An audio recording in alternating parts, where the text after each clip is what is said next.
آیا تا حالا فکر کردید چطور کشوری که زمانی یکی از فقیرترین کشورهای جهان بود امروزه به یکی از قدرتمندترین اقتصادهای دنیا تبدیل شده؟ چطور کشوری که میلیون‌ها نفرش در فقر شدید زندگی می‌کردن الان توی فضا ماهواره میفرسته و با آمریکا سر قدرت رقابت میکنه؟ توی این ویدیو قراره بررسی کنیم چین چطور از یک کشور توسعه نیافته به یک ابرقدرت جهانی تبدیل شد. تا دهه 1970 میلادی چین کشوری بسته و فقیر بود. دهه‌ها جنگ داخلی، استعمار و انقلاب فرهنگی باعث شده بود چین از نظر اقتصادی عقب بیفته. اقتصاد چین تقریباً کشاورزی سنتی بود و بیشتر مردمش زیر خط فقر زندگی می‌کردن. در سال 1978 میلادی رهبری چین به دست دنگ شیائوپینگ افتاد. او تصمیم گرفت مسیر کشور را عوض کنه.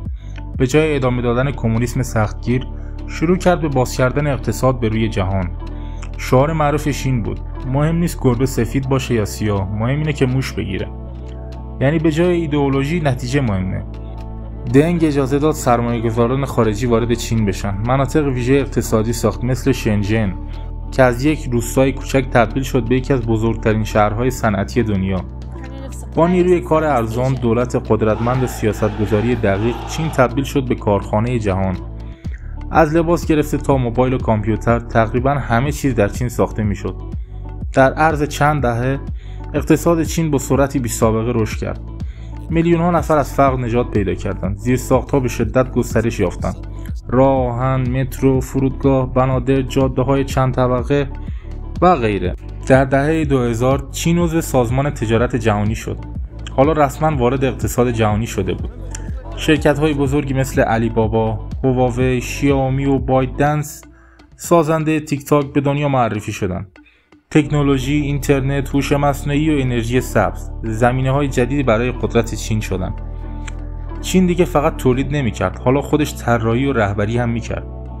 در دهه 2010 چین پروژه بزرگی را انداخت به نام کمربند و جاده. هدفش چی بود؟ ساخت جاده‌ها، خطوط راه‌آهن، بنادر و زیرساخت‌ها در آسیا، آفریقا و حتی اروپا. چین با این پروژه داره نفوذ خودش رو در کشورهای مختلف گسترش میده. حتی بعضی‌ها این پروژه رو استعمار نوین میدونن. رشد اقتصادی چین در کنار کنترل شدید اجتماعی و سانسور اینترنتی بوده. حکومت مرکزی بسیار قدرتمنده. آزادی بیان محدوده و اینترنت در چین زیر نظارته. ولی این مدل فعلا برای خودشون جواب داده. چین نه تنها قدرت اقتصادیه، بلکه قدرت نظامی، فضایی و فناوری هم هست. رشد چین نتیجه دهه‌ها برنامه‌ریزی، کنترل دولتی، استفاده از فرصت‌های جهانی و سرمایه‌گذاری‌های عظیمه. اما این پایان کار نیست. چین هنوز با چالش‌های بزرگی روبروه.